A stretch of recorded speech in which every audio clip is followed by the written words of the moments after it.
2020 চনত যেটো যোৱা বিটিসি নিৰ্বাচন তাতেও প্ৰমাণ হৈছে তেতিয়া বিটিআৰ সৃষ্টিৰ ধুমুহা বলে বেলেগ বেলেগ বহুত ধুমুহা সুনামি তাৰ মাজতো আমি 17টা আসন পাইছো মোৰ কথাটো হ'ল যে মই ইলেকশ্যন আৰু নেখেলো এমপি ইলেকশ্যন নেখেলো হয়তো মই এমএলএ ইলেকশ্যনত নেখেলো মানে ডাইৰেক্ট ইলেকশ্যনত নেখেলাৰ এটা সিদ্ধান্ত মই মনত মানে যদি এটা পৰিস্থিতিয়ে যদি বাধ্য নকৰে মোৰ মানসিকভাৱে চিন্তাটো এইটো আজি আমাৰ এই সালবাৰীৰ আমাৰ ব্লকৰ অধীনত আমাৰ 46 জন আমাৰ ইউপিপিএলৰ পৰা জইন হৈছে আৰু আমাৰ প্ৰস্তুতি চলি আছে আগন্তুক যেটো লোকসভা নিৰ্বাচন ওদালগুৰি দৰং এটা থাকিল আৰু ইফালে কোকৰাঝাৰ থাকিল দুয়োটাতে আমাৰ নিজাববীয়া প্ৰাৰ্থী থাকিব ইতিমধ্যে আমাৰ দলৰ সভাপতি মাননীয় হাগ্ৰামা মহিলাৰী ছাৰ এই কথাটো কৈ আহি আছে দলৰ সিদ্ধান্ত আৰু দুয়োটা আমাৰ সিটতে আমি জিকি যাম উদ্দেশ্য হেতুৱে যে আমি চৰকাৰৰ আহাৰ পিছত বিভিন্ন জাতি জনগোষ্ঠীৰ যিবিলাক আৰ্থসামাজিকে হওক বা জাতীয় সমস্যাই হওক যাতে এই সমস্যাবিলাক সমাধান কৰাত আমাৰ সেলসমূহৰ যোগেদি আমি সমস্যাবিলাক আইডেন্টিফাই কৰি ভৱিষ্যত দিনত আমি মানে এইবিলাক সমাধান কৰাৰ কাৰণে কাম কৰিব পাৰো না হেতু বিটিসি হিচাপে আমি যেটো আঞ্চলিক ৰাজনৈতিক দল হিচাপে যথেষ্ট শক্তিশালী আৰু এইটো 2006 চনত 2020 চনত যেটো যোৱা বিটিসি নিৰ্বাচন তাতেও প্ৰমাণ হৈছে তেতিয়া বিটিআৰ সৃষ্টিৰ ধুমুহা বলে বেলেগ বেলেগ বহুত ধুমুহা সুনামি তাৰ মাজতো আমি 17টা আসন পাইছো আমি সিঙ্গেল লাৰ্জেষ্ট পাৰ্টি আৰু আজিৰ দিনত আমি অধিক বেছি মজবুত নাই বিপিএফ দলে ইয়াতে সবচে শক্তিশালী আৰু ৰাইজে বিচাৰে আৰু একমাত্ৰ ৰাজনৈতিক দলে হৈছে বিপিএফ এই অঞ্চলৰ যেটো সমস্যা বুজি পোৱা ইয়াৰ বিটিসি সম্পৰ্কে বুজি পোৱা কাৰণ আমি সৃষ্টি কৰিছো বিপিএফ দলৰ নেতাবিলাকে হে বিটিসি সৃষ্টি কৰিছে আৰু তাৰ পিছত পৰৱৰ্তী পৰ্যায়ত আমি ইয়াৰে প্ৰায় 99% আমি ইমপ্লিমেন্টেশন কৰিছো খুব কষ্ট কৰি ইমপ্লিমেন্ট কৰা গৈছে এইবিলাক দফাবিলাক চৰকাৰৰ লগত লাগি গতিকে অহা দিনবোৰতো ৰাইজে আমাকে দায়িত্ব দিব যোৱাবাৰ ভুলক্ৰমে আমিতো এবসলিউট মেজৰিটি পাইছিলো কিন্তু হেতু চৰকাৰটো হৈ গল দুৰ্ভাগ্যজনকভাৱে আমি আহিব নোৱাৰিলো চৰকাৰ আমাক গঠন কৰাৰ সুযোগ নিদিলে গতে অহা দিনবোৰত আমি আকো পাৱাৰত আহিম হাগ্ৰামা মহিলাৰী ডাঙৰীয়া আকো বিটিসিৰ চিফ হিচাপে কাম কৰিব দুটা এমপি আমি দিল্লীত পঠাব পাৰিম এইটো ভাৰত সংকল্প যাত্ৰা এইটো ভাৰতবাসীৰ কাৰণে আমি কেতিয়াও নলোৱা এটা সংকল্প হয় এখন দেশক বিশ্বৰ ভিতৰতে শ্ৰেষ্ঠ দেশ হিচাপে স্থাপন কৰা বা গঢ়াৰ যেটো সংকল্প এইটো সকলো ভাৰতবাসীৰে এটা সংকল্প হ'ব লাগে এইটো জন আন্দোলনৰ ৰূপ দিব পৰা এজন ব্যক্তি নৰেন্দ্ৰ মোদী তেওঁৰ বাহিৰে বেলেগ হয়তো চিন্তা কৰা নাছিল আজি কাৰণে ভাৰতবাসী সকলো ভাৰতবাসীৰ কাৰণে এটা সংকল্পত পৰিণত হৈ গ'ল বিকাশৰ অৰ্থ হ'ল সৰ্বাংগীন উন্নতি ব্যক্তিৰ পৰা দেশলৈকে আমি অৰ্থনৈতিকভাৱে দেশ শক্তিশালী দেশ হ'ব লাগে আৰু ব্যক্তি হিচাপেও সবে মানে বিকশিত হ'ব লাগে অৰ্থনৈতিকভাৱে স্বাৱলম্বিতা আহিব লাগে পৰিয়াল বুলি নহয়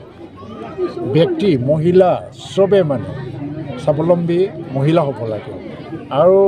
আজি সেই যুগটো নাই যে মহিলা মানে স্বামীৰ পৰা পইচা খুজি থাকিব নিজৰ ড্ৰেছৰ কাৰণে নিজৰ চাবোন কিনাৰ কাৰণে সেই যুগটো নাই মহিলাই আজিকালি নিজৰ প্ৰয়োজনটো নিজেই মানে কিনিব পাৰি আৰু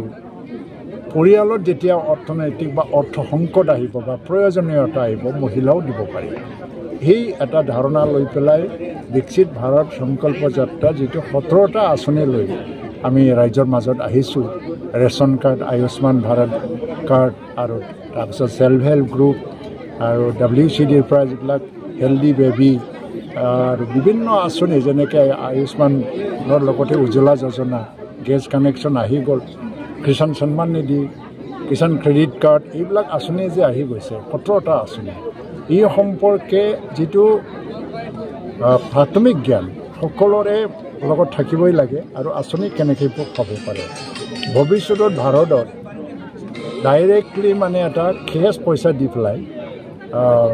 ব্যক্তি বা নাগৰিকসকলক সহায় কৰাৰ পদ্ধতিবিলাক নোহোৱা হৈ যাব গ্ৰেইন ইন এইড চিষ্টেমটো ক'ৰবাত চেঞ্জ হৈ যাব সব মানে গ্ৰাণ্ট বা সহযোগিতা চৰকাৰৰ পৰা আহিব এইটো আঁচনিৰ মাজত সোমাই যাব তো এইটো বৃদ্ধৰ পৰা শিশুলৈকে মহিলাৰ পৰা পুৰুষ সকলোৱে এটা আঁচনিৰ মাজত জড়িত হৈ যাব লাগে তেতিয়া আপুনি সহায় সহযোগিতা পাব কিন্তু আজি যিখিনি SRLMৰ আণ্ডাৰতে হওক বা উদ্যোগী মহিলাবিলাকৰ সফল কাহিনীবিলাক শুনি পেলাই ভাল লাগিছে তেওঁলোকে নিৰ্ভৰশীল নহয় স্বনিৰ্ভৰশীল হ'ব আনৰ ওপৰত কোনোদিন নিৰ্ভৰ নকৰে আৰু যিটো এটা জেণ্ডাৰ বায়াছ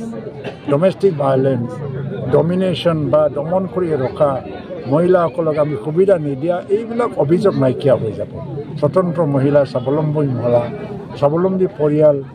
আৰু বাচ্চাবিলাক ৰোগমুক্ত কৰাৰ এটা সংকল্প বাচ্চা বুলি নহয় মাতৃসকলক প্ৰসূতি মৃত্যুৰ পৰা মানে ৰক্ষা কৰা বা এইটো মানে সকলো সম্পূৰ্ণভাৱে নোহোৱা কৰা তো সকলোবোৰ আঁচনি এটা খুব ডাঙৰ বিপ্লৱ যদি স্বাধীনতা আন্দোলনৰ ভিতৰত যদি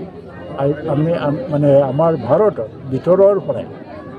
এটা বিকাশ আনিবৰ কাৰণে ডেভেলপমেণ্ট আনিবৰ কাৰণে যদি ডাঙৰ এটা আন্দোলন বিপ্লৱ যদি আকৌ এবাৰ হৈছে আজি হৈছে এইবিলাক মানে মিডিয়াৰ পৰাই গম পোৱা নাই মোৰ লগত কোনো যোগাযোগ হোৱা নাই মিডিয়াই ক'ত গম পায় এতিয়া UPPLৰ পৰা মিডিয়াই কাম কৰি আছে আৰু চন্দনৰ কাৰণেও মিডিয়াই কাম কৰি আছে ভালেই কথা কিন্তু কথাটো হ'ল কি এটা দল এটা ছিষ্টেমত চলে ইয়াতে কাৰ্যকৰ্তা হিচাপে কাম কৰিব লাগিব ডেডিকেটেডলি কেইবাবছৰ বা 1-2 বছৰ সময় দিব লাগিব দলৰ কাৰণে আৰু কোনোবা আহিব বিচাৰিলে নালাগে বুলি কোৱাটো ৰাজনৈতিক ধৰ্ম নহয় যিয়ে নহয় মই নাজানো সেইকাৰণে কোন পৰ্যায়ত এইটো চলি আছে মই খবৰে ল'ব লাগিব আৰু মোৰ কথাটো হ'ল যে মই ইলেকশ্যন আৰু নেখেলোঁ MP ইলেকশ্যন নেখেলোঁ হয়তো মই MLA ইলেকশ্যনত নেখেলোঁ মানে ডাইৰেক্ট ইলেকশ্যনত নেখেলাৰ এটা সিদ্ধান্ত মই মনত মানে যদি এটা পৰিস্থিতিয়ে যদি বাধ্য নকৰে মোৰ মানসিকভাৱে চিন্তাটো এইটো কিন্তু ৰাজনীতিত থাকিম ইনডাইৰেক্টলি ক'ত কি মানে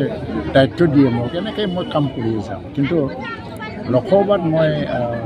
এইবাৰত খেলাৰ কোনো প্ৰশ্নই নুঠে আৰু এনেকুৱা সিদ্ধান্ত নলওঁ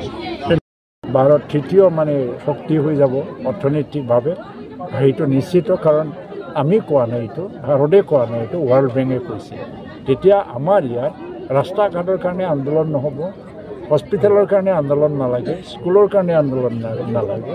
তেতিয়া ফাৰ্ডাৰ ডেভেলপমেণ্ট আমি আকৌ ওপৰত কেনেকৈ যাব পাৰিম তাৰ কাৰণে মানুহে চিন্তা কৰে